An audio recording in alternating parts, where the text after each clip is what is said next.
lived in an abusive environment. I remember I was around 4 or 5 and I woke up to yelling. And I tiptoed to the kitchen, and my stepfather and my mother, they were going at it. And at that moment, my mother, she went to the kitchen window, and I remember she kicked it out and she turned around.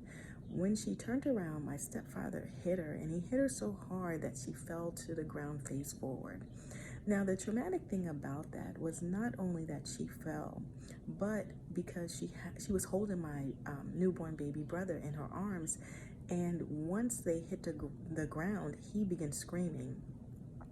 He was screaming and screaming. It seemed like the screams never ended. And I ran to my room. I started crying and I put my hands over my ears. The thing about domestic violence is that we do not realize that not only does it affect the person who is being abused, but it also affects the person who is witnessing it. It affects the child who is watching it.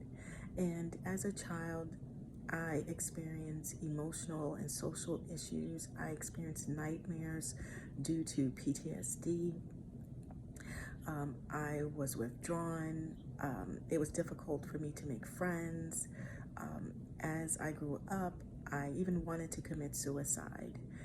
And I got to the place in my life where I realized if I was going to make a change in my life, if I was ever going to do the things that I wanted to do, if I was ever going to be the person who I wanted to be, that I had to make a change.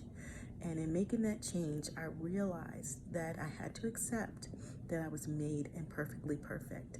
I couldn't change my past. I couldn't change my life. I couldn't change the situation.